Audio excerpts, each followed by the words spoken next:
We had to go to an allergy doctor. It took so long to get this appointment. So complicated, who you can go to, who you can't. It's changing because mom and dad's union went on strike last year. And so this and this and this. And they're like, am I going to miss a pep rally at this allergy appointment? Welcome to Not Right Now, the podcast about parenting through all of this.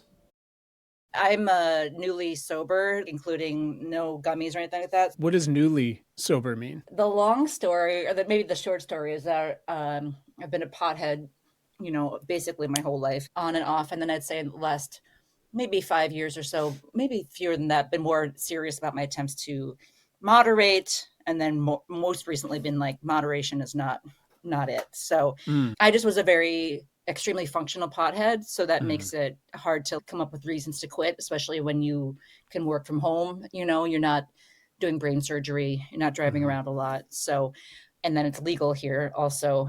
And just, getting more real about, I have no inability to stop before I start getting deeply depressed, and feeling bad about myself. So there's a community on Reddit that's actually really helpful called Leaves that is about people in the same boat. And it's just it's like validating because pop culture tells us that it's not addictive and it's like a gag. We learned in Dare that, you smoke pot once and you're on the, fast track to hell, and heroin and selling all your belongings.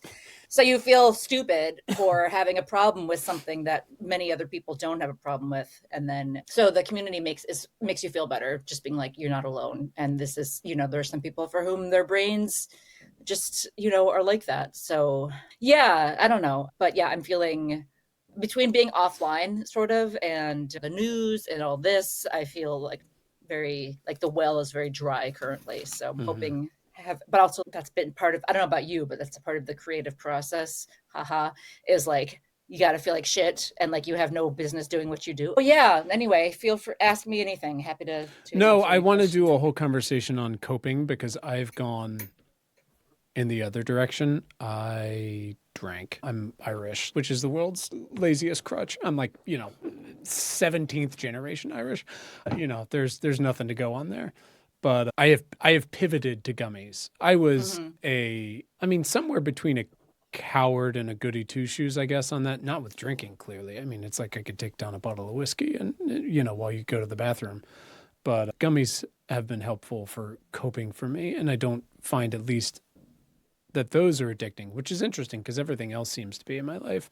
So yeah, no, we should have a whole conversation about that because,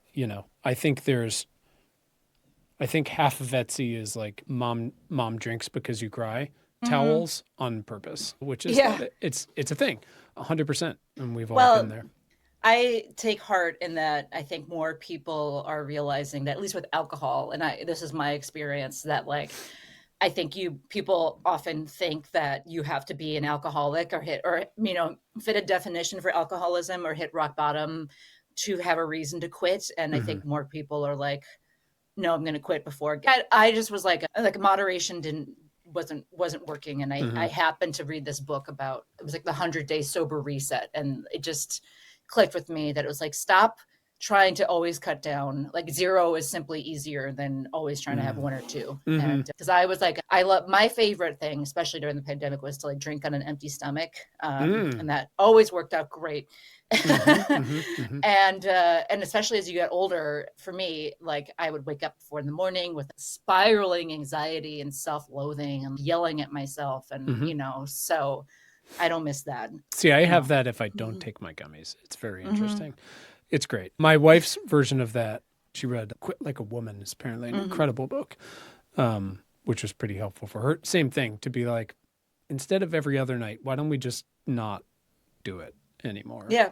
It's a journey. It's a journey. Yeah. For sure. Well, I think it helps to live in parts of the country where it's normalized to not drink. I don't know. It was just fascinating because here in Evanston, it's not hard to find a lot of good places that sell cool NA drinks and cocktails. But then when I went to Phoenix with my husband's family last year, I would go to a bar and be like, do you have anything NA? And they'd be like, I think we have no duels in the basement that's not cold, or like Diet Coke. Like that would be it. So, right.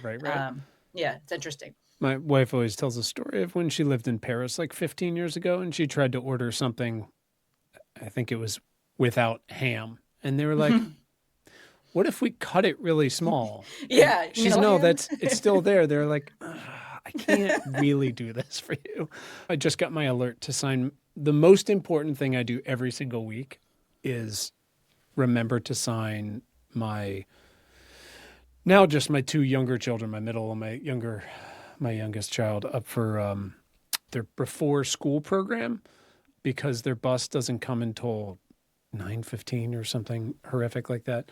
They haven't done the reverse thing, like California's in the middle of changing it so the older kids go later so they get their sleep, but not here. So very quickly when we moved back, we were like, well, that's untenable. We have lives to live and work to do. Because as you know, you don't just jump back into work 2 seconds after the bus comes. I just stare at a wall and Well, you might scream be to up for myself. like 3 hours by then, like with them. I Oh mean, yeah, yeah. Which it's so funny you say that, because like today was their first full day back after break and after all the ice storm, which around here it's like we got a quarter of an inch. You guys And okay? yeah, right. And it's so funny because like I have a sinus infection and woke up late, and so I missed my older kid going to school, and I was like, oh, that's such a bummer. 12 hours ago, I would have paid $1 million for someone to take my children easily. Just name whatever it is.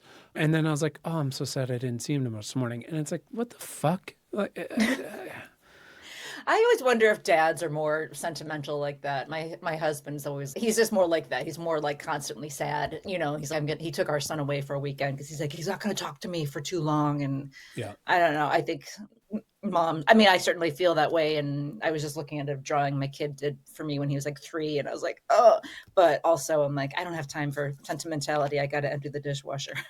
Well, yeah. I mean, yeah. That's part of it. And then I empty the dishwasher. Or I don't. They're supposed to empty it, which goes so. But yeah, it's chaos.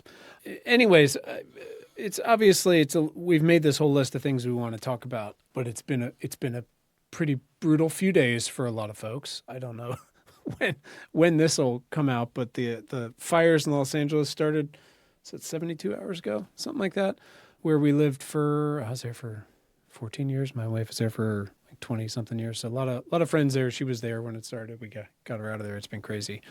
And I thought about, obviously a lot of people and a lot of families are affected, but also obviously around the world constantly. Tibetan earthquakes last week, Palestine all the time. Families lose their homes, and it might not even be a home, just like their latest shelter all of the time.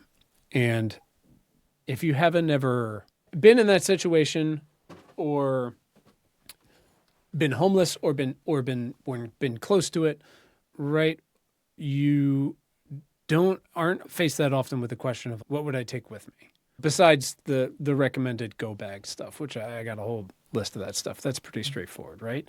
And I know you said you guys play the game in the car the other day, like lightning question. Forget emergency supplies. What are you taking with you? Because you guys don't live in an area where you're not getting a hurricane. You're hopefully not getting fires. You're probably not getting earthquakes up there. You guys are getting drought, floods. We get tornadoes. We've had tornadoes. Sure, that counts. We've had extreme cold. So we've had like frozen pipes, But it's not, we got to bail right now type of stuff usually. I mean, tornadoes can be that. They go by quickly. Yeah. I was playing that game. I would bring, obviously, the kids and the dog sure. Food, my medication, kids' medication, particularly the ADHD medication. I have a pillow, like a comfort pillow. I think there's a lot of adults are coming out in later life admitting that they have like comfort items. Oh, I took my wife's pregnancy pillow 15 years ago and never gave it back. Yeah, I brought my pillow with me when I gave birth both times. I've been reading this book about World War II, which made me think about jewelry. Not like I have tons of fine jewels, but it seems like it would be prudent to bring any jewelry I have, not just partially for sentimental value, but also it'd be worthwhile. Laptop, phone, charger. The kids said they would bring their stuffies and maybe a pack of Uno cards, honestly, if we were going really quickly. Socks, underwear. I have a friend who was like, I saw on Instagram was like, take your phone and document everything in your house so that you can have insurance replace it. And so many things here. I'm looking at things that are just really sentimental value, like an old rotary phone I don't need that. Obviously my grandma's But antique that's the question. typewriter. Aside from all the medicine and the clothes, all that shit, what if you had to grab one sentimental thing? And my Hmm. pillow, yeah, that would be it. And maybe I have this Omega watch my parents gave me when I was 21 years old, and that's a sentimental item from my past, but also I could sell that if I had to, I think. And the I dog. like it. Thinking ahead. Yeah, yeah, Yeah. yeah. Yeah, well, what for when the shit goes down, you got to sew. Every woman knows you got to sew your jewelry into your clothing so that Hmm. not only will the bad guys not find it when they shoot you, it will Hmm. hopefully protect you and you won't die right away. So, Hmm. that's what, yeah. How about you? I don't know. It's such a funny thing because I went so when we were in LA and we lived sort of in the Fryman Canyon area. It's like Laurel Canyon hippie area, and we were up in proper Laurel Canyon forever. And by the way, that's what went up last night, part of it, and Mm. that's a real. You're not getting out of there if there's not a lot of time story because it's the tiniest roads. There's no real zoning up there. It's a clusterfuck. But I definitely went like full prepper, especially once the kids showed up where I was like, all right, we have our plans. I did the pictures like once a year. I had my dumb alerts pop up and be like, it's time to recatalog all your shit. I had redundant hard drives on redundant hard drives backed up every week, one at my house, one at my office down there. I mean, it's just fucking ridiculous. My wife just eyes glaze over whenever I talk about this shit. But I was like, I just want to be semi prepared. But besides, we had the list on the fridge. If anyone was staying in our house, here's where we go. This is what we do and all that shit. It's like, I think it's a funny thing now for me to answer that because now we're more in hurricane zone, which is interesting because you get like a few days notice with Hmm. those, which is interesting. And fire damage is obviously often, at least in this wildfire sense, more complete. Hurricanes aren't great though because you get water damage. That's really the thing now with climate. It's like there's so much wetter, and so it's a bit of disaster. And anyone who's ever had literally any water in your house knows it's a shit show. But it's funny, we're living back in the house I grew up in. And so I've definitely got more family sentimental stuff around. Hmm. So that complicates the question a bit. I don't really know. Yeah. Here's the thing I struggle with is I've been trying to get rid of everything in our life Right. for a good 5 years now, right? And I think part of that is I think about, I think we've got 3 or 4 friends who've lost their houses so far in the past couple days. And it's so horrible. And at the same time, how many jokes have I made? Have you ever used the 1-800-GOT-JUNK service? Something similar. I've paid for some, hippy dippy recycling guy to come do Mhm. it, like, because he'll recycle the mattress. So I Sure. do it even dumber. But yeah. Yeah. No, it's great, but it's funny how many times, especially after we moved and getting rid of everything and all this, but as the kids have gotten older too, and just like broken old furniture, people have been holding on to it. Like the guys would be in our attic and they're like, all right, what are we taking? And I had made a pile, but there's such a part of me that wanted to be like, here's what's going to happen. I'm going to leave for half an hour and I want you to do a reverse supermarket sweep and take as much as you can. Don't tell me what it is. I Yeah. don't care. I don't want to Yeah. know. And just take as much. And it's easy to like make those jokes and be frustrated and want to Marie Kondo everything. But then sometimes you do have to choose, right? Yeah. Well, it's interesting because the thought experiment is, are we going to be evacuating to a place where you can buy things, to replace? Like Yeah. I was thinking if we were going to be in a shelter, someone on Witches talked about their parents were now at some conference center. Hmm. I would bring sleep masks, for instance, and maybe our guitar, because that would help us pass the time. Our guitar is not special. It's not like an antique. It's not a fancy guitar, but at least that would kill some time. Hmm. But if the shit hits the fan, like the guitar, I don't care. We'll hit it on fire. Yeah. And then the photo albums, it's probably maybe doesn't seem like part of my personality, but I do make a photo album every year. It's like the one present for the grandparents because they don't need Yeah. anything. And so the kids love looking at that, but it lives in the cloud. So I could just allegedly go back on Right. whatever snap tiny prints and go and order them again. So Right. like those will live on. So it's a weird thought experiment. It was funny because a friend of mine lives in New Orleans and they evacuated to Biloxi or something like that. And my friend said that they got emergency packets, and she received Bombas socks in her packet. And I was like, oh, like I was like, the system works. I buy them because of you. It's So I'm actually glad not a you. thing. Right, right, right. Those are sisters of my socks. Yeah, What exactly. what would your children handle best about having to bail quickly, and what would they handle most poorly, either immediately or as time went on? Well, I'm glad that they are. The younger one, the thing that would give me a lot of fear would be the ADHD medication. Although it's Hmm. not, I mean, compared to I'm sure other kids, it just like when you mentioned traveling, I just want to hear more about traveling without the meds, because for us it's like a non-starter. He needs the meds. The answer is we FedExed it to a friend who came and met us 3 days later. Good. If that was me, I would have we've had our prescription transferred to another town when we ran out, because it was like, I remember Oh when we yeah. first started meds for him, we were debating like, should we go off on the weekends or not? And I Hmm. felt this is back in an earlier era when we were like debating the pluses and minuses of medication and the moral aspects, and should we not do it on the weekends. And a friend mentioned our son has interpersonal challenges when he's not on medication, and I was like, Mm. that's the same with our son too. So I mean, they can be scared. Like they're not super anxious kids, but like when we have tornado drills, they get not tornado drills, but like when we've had warnings, I mean, it is scary. The sirens go off and the Hmm. phone beeps, and then we go in the basement, and that's the only time that the dog comes down with us. That's the only time we watch local news, and they get anxious. And that's the one time I would say the go bag actually was worthwhile. It was that I pulled it out and I showed them everything in it and what it does. And I don't really want to be a prepper. I'd rather die. Just kill me in the first wave. Let's not pretend. But in that case, I'm like, finally, this was the value is the peace of mind and pretending that you have some control. And that's where it paid off. Hmm. But, I'm grateful that this is so basic. They are functioning children who could walk and Hmm. pack their own bags and carry things. And they have empathy, I think. So I would just be thankful that they have, I mean, I don't want to be so like no sense of humor about it, but I have friends whose kids are like, make a wish kids, Yeah. like, and so we don't have to make hard decisions per se. And so I'm thankful for I'm thankful that they can pee standing up, Hmm. I'm Hmm. thankful that they just things like that, right? Like so they'd be fine. They would be all right.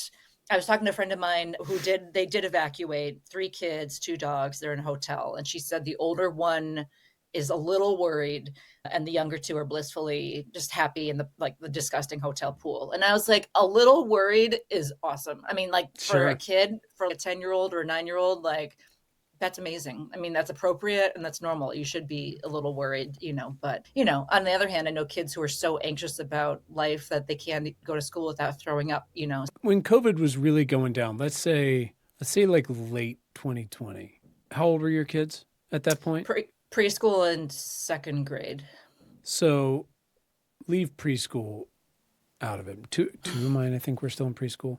When they were like, well, there's a million people dead now in the US, which was probably an understatement. I don't know if we were at a million yet at that point, but close to it.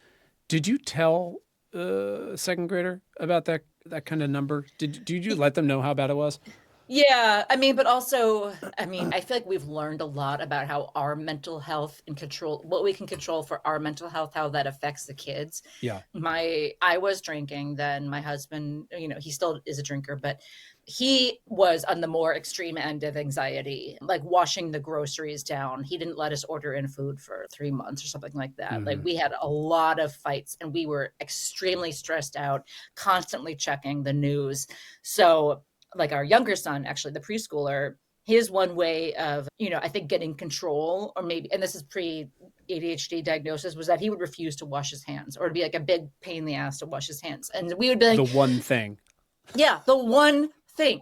And so we'd be like, people are dying. Like, this is Uh, not. And so they were not too worried, but they also were definitely not getting our best selves. And I think, yeah. God forbid, there's another disaster again, but I think we would be a lot more under control about maintaining our own. Parenting is so much harder when you are so stressed out, and the kids always respond to it. There's no, They the kids, notice the smallest deviation. I had a sinus infection this week, and they responded to me. They were like, well, these are the last days of dad, you know? And I was like, well, does it seem that bad? But also, are you ready to get rid of me? I'm not sure. But yeah, they noticed so fast. Yeah. So I guess like in retrospect, sorry, the kids were they were troopers though. They were they pivoted to the e-learning. They had a teacher who was very magical, the second grader anyway, and she was really like positive about it and really fun. And so he rolled with it. So he was a good guy. I think that's kind of older kid energy as well, you know, but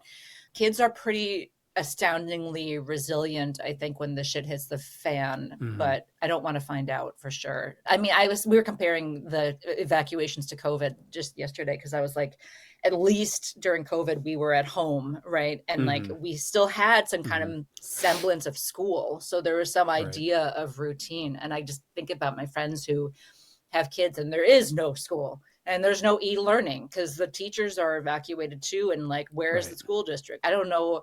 I mean, I know this is like such a low priority, like when people have lost everything, but I'm like, what are you doing all day? Literally. That's why I was like, my kids were mentioning taking books. And on the one hand, books are dead weight. On the other hand, like my son will what the fuck else are they going to do? Yeah. Yeah. He'll reread the same Far Side book over and over again. So it's perfect. Yeah. Far Side ages in an interesting way sometimes. But anyway, so yeah, I mean, if you can carry your own books, let's bring the books for sure. You know, that's why I mentioned Uno, you know, something like that. No, 100%. It is. You're right. It's different. COVID is so weird and so hard to explain to kids because you can't see it, right? Right. And you didn't want to show them pictures of, you know, Central Park becoming a morgue, but they can see this. They can go outside. I remember when we'd have fires in LA and they were little and you could just see the smoke and I'd be like, this isn't great. We can't breathe this, et cetera, et cetera. But it's a different thing, you know, when you got to leave and then you got to deal with, can we go back? You know, have you guys moved? Have you ever moved with the kids? We moved when I was pregnant with our second one. We moved from a townhouse in Chicago to this house here. And it wasn't, I mean, it was unpleasant for me just because I was having a harder pregnancy at the time. But, you know, we were moving back to my hometown and we moved to a house that was like, I always think when we sell this house, we'll tell people like, we got through this pandemic because of this house, like the house, anyway, so nothing traumatic, nothing, our kid doesn't remember our old house. So what was it like with you guys when you moved from California?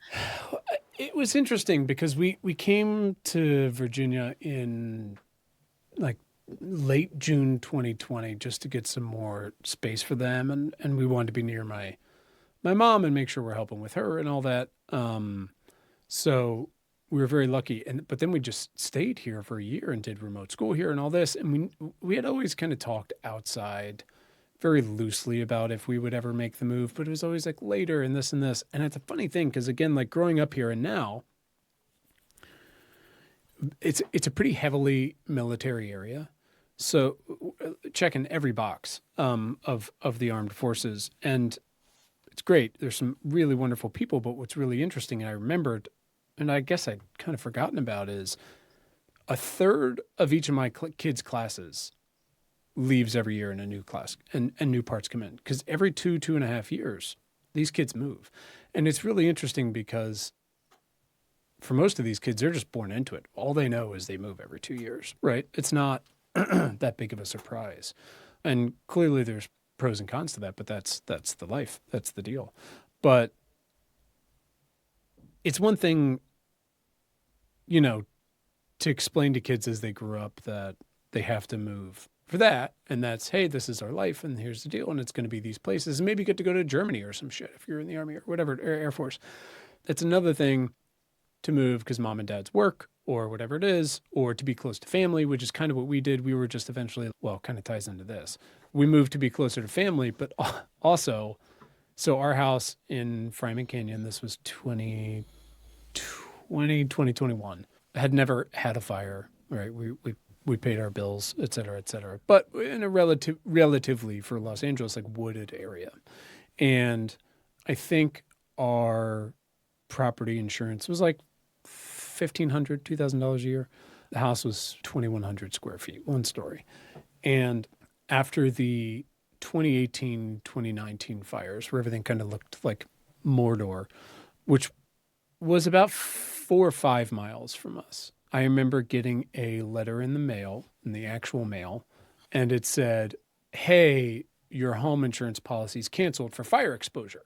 And I was like, okay, that's super fucking annoying. And I called this, our insurance broker, she's great. And she was like, I know I've gotten 50 of these calls today. She said, hold on, because basically all the insurance companies ended up, this is really before I got into this kind of work. The insurance companies are all freaking out. The governor's going to put a moratorium down and say they can't cancel for fire insurance. We have to figure this out. Because clearly, 5 years later, this is kind of the future. We have to figure out how to deal with this. Yeah. So he did. And a week later, I get a letter in the mail, and it says, actually, we're canceling because of earthquake exposure. And you're like, oh, fuck okay. You guys. Yeah. Funny. No, it was. I was like, fair game, but fuck you. Yeah. So, all right, great. Gotta go find a new policy. And it was twice as expensive as the last one. So, okay, fine. 1 year later, letter in the mail. Hey, whatever the fucking current company was, good news, we're not canceling your policy. We're pulling out of California entirely. Oh, okay. So you got to find a new one. I'm like, call the insurance broker. And keep in mind, like at that point, for really the first time in 10 years, we had pretty reliable income, again, paid our bills, no problems, this and this. We got turned down by the next 9 insurers, like kind of in order of quality. And so finally got a new policy because you have to have one. You can't be on the hook for that much money unless you're obscenely wealthy, which is a whole different thing about what's going on right now. You can't be. That's the whole part of getting a mortgage, right? And so basically the end game was, and this is your answer to why part of the reason we moved, besides, hey, let's go be near grandma's, was our policy over the course of that journey went from about $1,500 to $30,000. That's like... Right. But that was like best case scenario. So this week, a lot of the places that burned, especially they call it the Palisades fires, the biggest, well, Eaton fire is pretty big right now, but the Palisades fire is so huge, and they called it that because it started in this neighborhood, the Palisades, which was a little village for a long time. It is now until 4 days ago, was an extremely wealthy sort of conclave with kind of Laurel Canyon, like little huts scattered throughout with people who never left, and hippies that have been there for 80 years. But it's so dry. And it's so cut off that there was a big part literally just months ago where State Farm and other companies have started being like, we're out, we can't do it.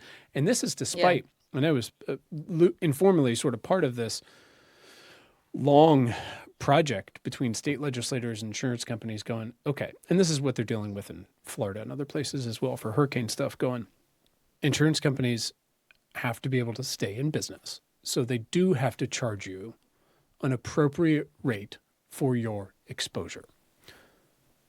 Fine. But number 2 is they didn't let them, at least in California for fire, forget the fact that with all the rain, 95% of California mortgages don't have flood insurance, 95%. You're not allowed to use catastrophic modeling. Basically, you could only model insurance rates based on the past, not on the future, which is unfortunate because that's where we're going. But they said, if you guys are allowed to use these rates, you're not going to, either it's going to be completely unaffordable or you're going to pull out everywhere. And the reinsurance markets who back the insurance companies were like, listen, guys, this is getting hazy. If you want us to back these companies, we got to figure this out. They have to be able to pull out of some places. And so what's called the California Fair Plan got involved, which is insurer of last resort. And Florida has about 400 different versions of these. It's a clusterfuck. And it's basically been this conversation, battle, agreement, desperate thing in these places that are very exposed to say, we really need you to stay, but we understand for you to stay, you have to be able to charge certain things and you just can't be exposed to certain things. And so a lot of these places just don't offer it. And there's some really wealthy folks who have said, maybe I'll just try going without it and we'll be the statistic where we escape. And a lot of times it works out because these things are relatively anomalies until they're not, right? And that's this normalization of it a little bit, not in the way we normalize bad shit, like we normalize COVID deaths. This normalization of someone had a, ridiculous but pertinent quote I saw online. I have no idea who to attribute to, which is climate change is going to be this thing that's viewed through other people's phones until you're the one who's videotaping it, right? Mm-hmm. And that was very lightly our version with the insurance thing, but that's how it is just in general with affordability of homes, period, in the US, whether you own or rent, right? 2024 was the biggest jump in homelessness for families and kids in 25 years or something like that, for a bucket load of reasons, from inflation to affordability to all these, the fact we don't build new housing, all this. And I just have been thinking about that so much over the past 24 hours because, you know, it's one thing to have to say, we got to move because mom and dad have to work. We want to be near family. We don't like this weather anymore. It's another thing to say, our house burned down. You can see we can't go back there. Hopefully we can stay in the same city, but maybe not. We got to go stay with family for a while. That's an easier discussion because your children can see they can't go back. It's also much harder because their house is gone. Good luck dealing with that. But on the other hand, in this sort of, we're going to have to start to have some hard discussions about places we can live and places we can't anymore. What we call adaptation in the climate sense.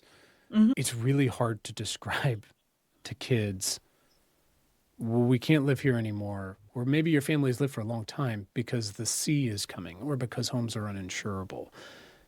Until something, There's no water. Right. There's Phoenix no water is until the new... something. Right. Yeah. 100%. Fastest growing part of the U.S. for the past 20 years.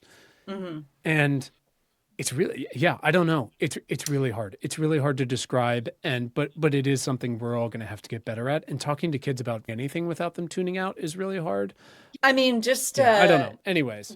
No, I think, I mean, just you talking about checking out 9 different insurance companies. Just yesterday, I was at, like I mentioned to you, I was at the eye doctor, and they were throwing out all these different plans for me. And I was like, I miss being a kid when I could just go stare at all the different frames and have some other grown up figure out this part. Cause I'm like, I really want to be like, I don't know. Come on. Like, why are you an idea of, first of all, speaking English well enough, having the time, having the attention span and understanding to compare, to seek out these insurance companies. Like I wrote an article about finding pet insurance a couple of years ago, and it was like the SATs for me, because I was like, you start talking about insurance and I'm out instantly, you know, and I'm like, I shouldn't be allowed to be a parent. Like they should make you take a test to make sure you understand these kinds of things. Right. So to have to explain that to your kid, not just navigate it, period, you know, is a privilege, you know. And I mean, a third of the people so Medicaid has expanded over the past 20 years because of Obamacare, and it's been on the states to take this free money from the federal government. And I think there's 9 or 10 states that still haven't because they're like, fuck the liberals, which is insane. And so, of course, the quality of life and life expectancy is way down in those places. But there were these COVID benefits that made expanded Medicaid to cover many more people, and they've started to expire.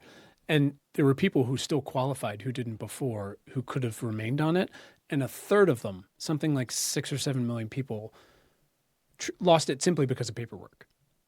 They didn't understand it, or they didn't get it in on time, or they didn't check the box correctly. And like you're saying, as my wife says all the time, like she went to Stanford, she's got 2 degrees. She's, if I don't understand this, if I can't fucking do this, then we have a problem. Yeah.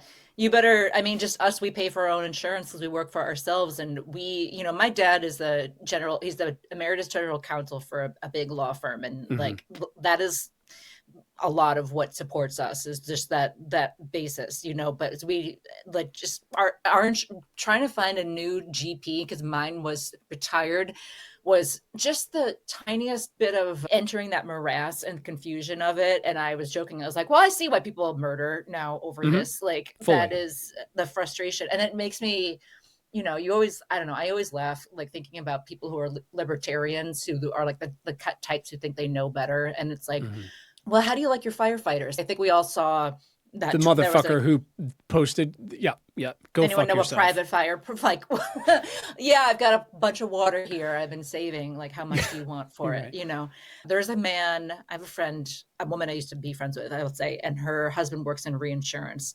And I still don't know what he does. He's like in the mortgage market. And I know that they bought a mansion and they live somewhere else while they completely gutted this mansion and renovated it. And I'm like, I need to know, I really want to know what this money is coming from. I don't think it's good. I don't think anyone makes good money, like money that, but I'm too stupid to understand. So that's probably why he makes the money. Well, they bank on that. Yeah, fully. No, it's so true. Again, I think I made this point last time, or I said to you offline or something about my kid having to pick up dog poop and being like, adults never do chores. And you're like, that's it. It's just chores. And the more you pull the string of how complex it is, the more you discover how complex it is and how it's armed against you. Again, even when you're white and you have some means and you got healthy kids, it's fucking crazy. And again, I'm like jealous of them when they say this, and I'm infuriated at them when they say this, but I'm also so thankful that they live in this bubble when I'm, Yeah. like we had to go to an allergy doctor. It took so long to get this appointment. So complicated, who you can go to, who you can't. It's changing because mom and dad's union went on strike last year. And so this and this and this. And they're like, am I going to miss a pep rally at this allergy appointment? And you're like, that's it. That's as far as it goes for them. Like, holy fuck. And you're like, Yeah. hold on to that as long as you can. But also, yeah, we're going to this fucking appointment. Are you kidding me? My parents would be, I remember as a kid, like out of left field, like they'd kind of swoop in and be like, you're so spoiled, and I'd be like, I didn't even know what I was doing. But, I have a file folder over here about my parents, like our immigration process from Poland a couple generations back. And my dad was this attorney, but he also, was second generation. His dad's last name was Lukowski. They changed it. My dad worked as a garbage man and dug ditches, and like, it was not, and then, so my son is noting that all of his friends go skiing, and he doesn't. And I'm like, I want to be like, I just read this article about Lake Tahoe about how it's like they need to just stop. Like they need to stop letting people come basically for several years. And I don't know. And then in the meantime, I didn't even appreciate this. I'm still realizing my privilege as I get older, and I'm being less demonstrative about it because it's not 2021 anymore and nobody needs to hear it. But I heard like the ultimate, like being rich is not needing to check your bank account before you go to the grocery store. And I'm like, we're rich, like period, full stop, and so, and our kids don't know that because they don't need to know that. But at the same time, I'm like, stop fucking complaining that you don't go skiing or you don't have a phone, you don't have an electric scooter. Like you have a house, you have a bed. When we talk about our storms and the cold and things like that, I'm like, remember the people in the tents next to Lakeshore Drive? Aren't you glad that we have a basement, that we have a roof, that we have this house that's been here for 100 years? We've been here where trees fell on our house and it was still standing. So take comfort in it. I'm not trying to make you feel bad, but try to feel safe about it. I definitely, right. It's such a fine line, and it's really hard when you're like 10% tired to not be demonstrative about it. It's funny because per our discussion at the beginning about drinking and all that stuff, I stopped. What year is it? It's fucking 2025. I know. This is a hard year to adjust to. I'm trying to do the math. I don't know. Let's say 2+ years ago. Mostly because getting old, I remember waking up one morning and being like, God, a little hungover, and realizing I hadn't actually drank the night before. And I was like, oh no, this is just how I feel. I was like, well, fuck this. I can't. We had 3 kids under 3. Like at one point, my wife left to go make her TV show for 6 months in Vancouver, coming back for 12 hours every weekend.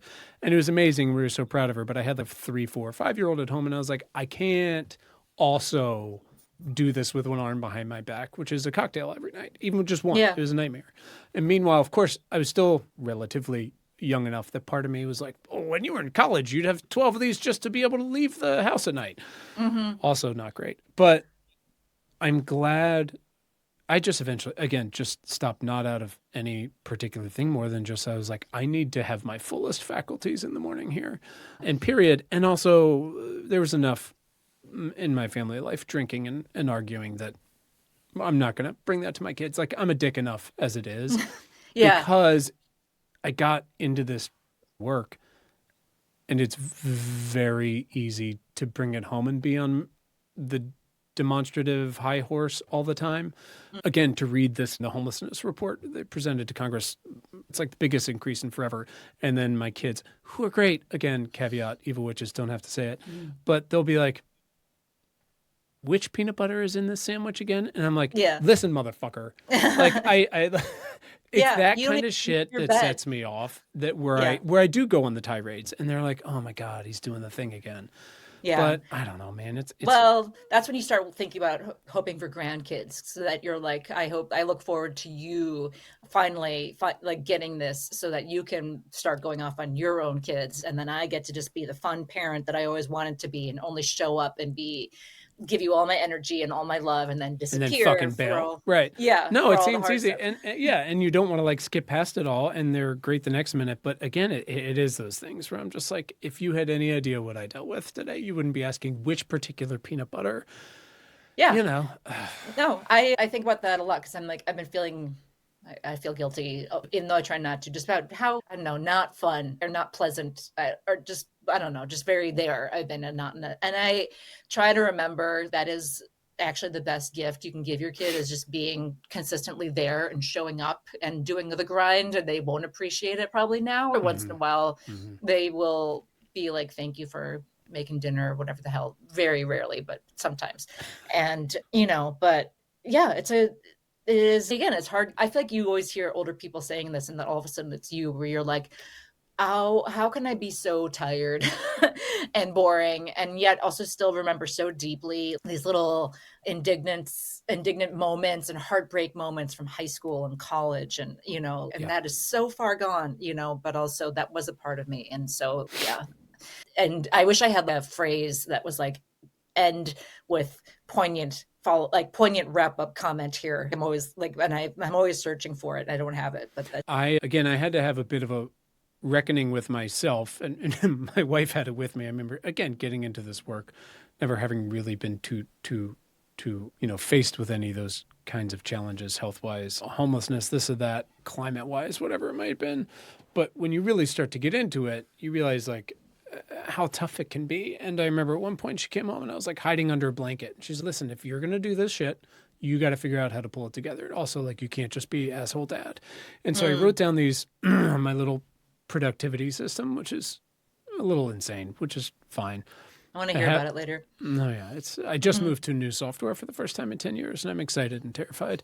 But I wrote these little rules down for myself, and they're not, of course, the only ones, but I try to read them in the morning so that I'm not shitty dad for the 45 minutes or 2.5 hours before their bus comes, when I'm immediately thinking about what I got to do, or at night.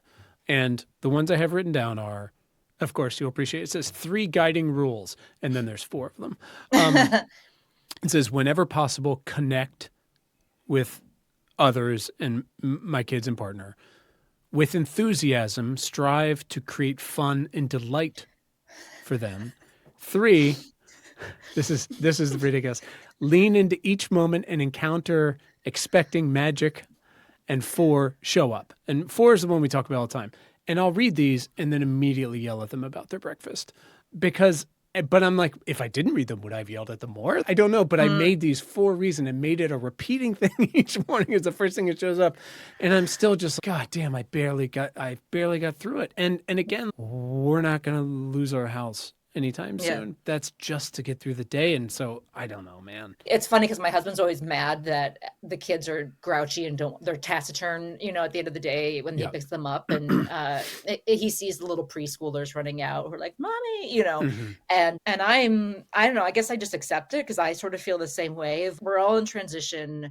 We're all kind of grouchy. We're all sort of thinking about how there's just kind of a grinding, boring night ahead. And I remember we have a list somewhere of like ways to get your kid to talk about this end of the school day. And I'm like, let's just all be whatever and stop expecting the best of us during our least best time, and sometimes I'm like, am I defeatist? Have I just quit, or am I just realistic? So do you jazz them up and get juiced up and get them talking at the end of the day, or no? I mean, It's a really, what you're basically talking about is like expectation setting, which we've really tried to reconcile with over the past few years for a variety of important and timely reasons.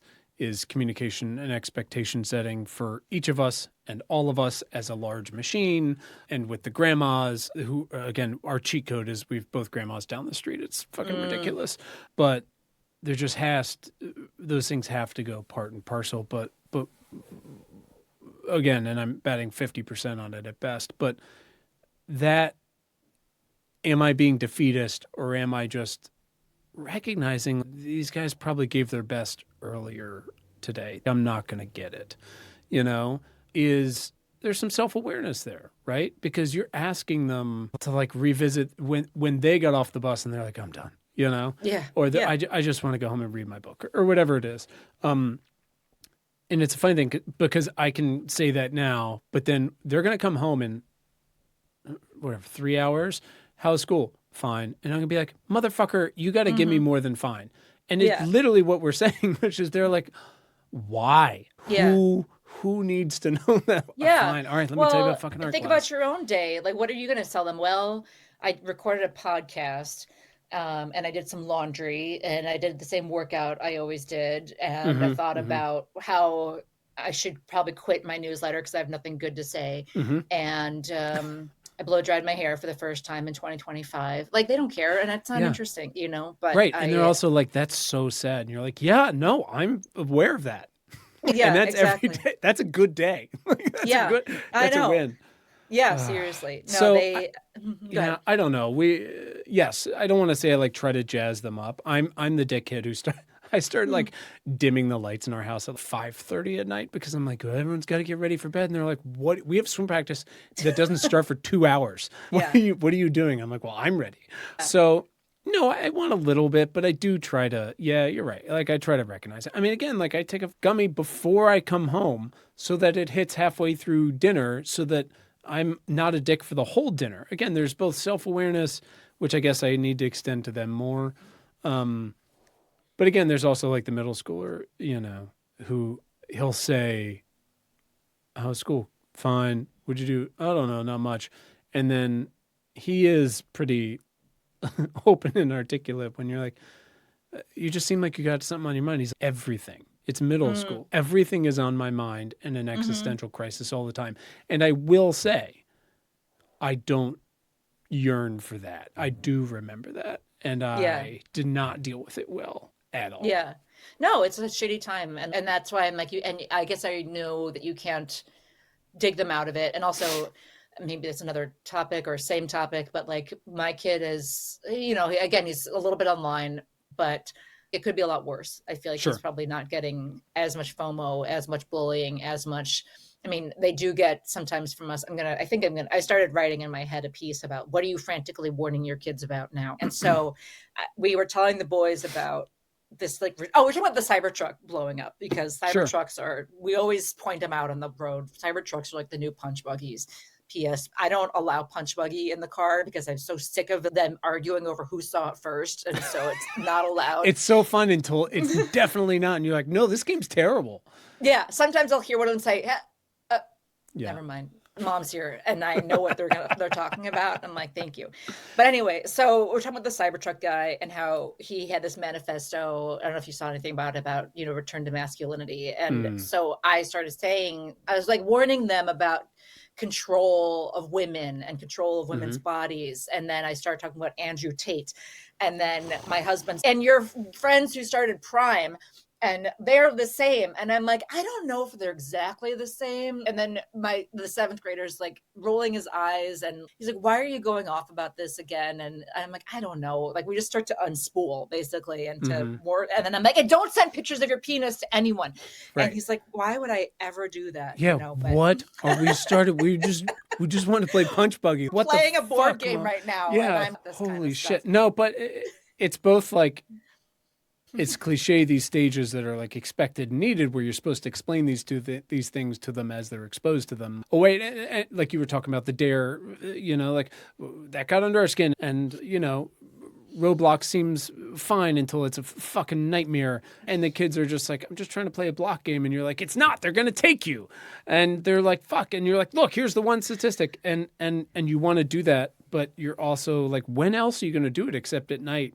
when you have 5 minutes with them and they're trying to unwind and you're trying to unwind, and Yeah. you're like, here, let me ruin it for you. It's like our son was like making a video with his friend about they were making fun of streamers and they're like, yo, click here for sub, doing it for the subs.